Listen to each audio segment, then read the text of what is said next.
बिस्मिल्लाहिर्रहमानिर्रहीम। Lorentz force. Now this is among the topic direct Lorentz force nishta after the name of scientist Lorentz. होना زمونږ داسې یو ټاپک را روان دی چې پای کې دا لږ پکار دی په دې وجه باندې لږ ایکسپلین کوم. نیکسټ چې زما کوم ټاپک را روان دی ویلاسټي سلیکټر، د هغې لپاره دی لږ پکار دی. نو ته لورنس فورس وپېژنې چې دا څه ته وایي لورنس فورس. عام طور په یو کانسپچوال کوېسچن کې یا په بلینکس کې راتلی شي که هغه دغه یو خبره ده یا د هغه لیکل فارم دي هغه عام طور راځي هغې ته غوږ کېدی.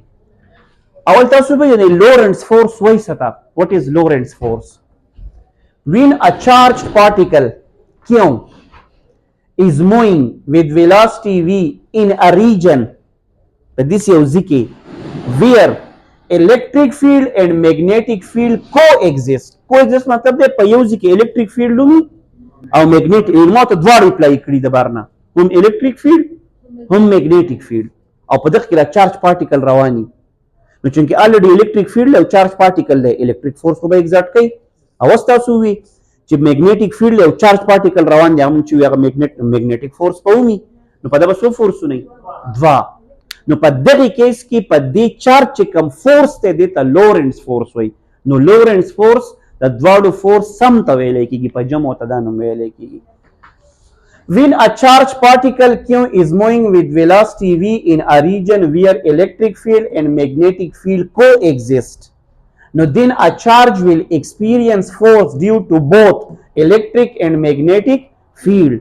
overall چې په دغه net force ته net force چې ته لورنس فورس وایي هغه برابري FE plus FB. وس مختلف فارمز به داسې لیکو. F net force is equal to په ویکټر فارم کې د الیکټریک فورس څه فارموله ده QE پلس Q د دې بل څه فارموله ده V کراس B. که دې سره راغلی هم ټیک دی. F net is equal to Q ته څه واخلئ کامن، نو څه پاتې شي E پلس دا خو وته دی V کراس B. نو اکثر ام سی کیوز راځي د لورنس کم یو فارم ټیک دی. نو که په دې فارم کې او که په دې دواړو هر یو فارم کې دا به د ټیک فارم وي. او څه به درته ووایي سر د لورنس فورس اپلیکیشن شته او د اپلیکیشن دی یو څه دی چارج ټو ماس ریشو اف الکترون کوم چې موږ ایکسپلین کړو نه په پریویس لیکچر کې.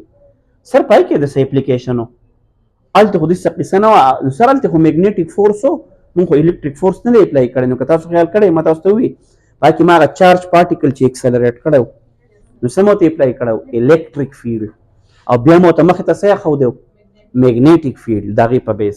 هم د یو بل اپلیکیشن دی چې پر روان لیکچر کې به وي هغې ته څه نوم وایي ویلاسټي سلیکټر. نو د دوه اپلیکیشنز دي د لورنس فورس، یو چارج ټو ماس ریشو پر الکترون او بل څه دی ویلاسټي سلیکټر.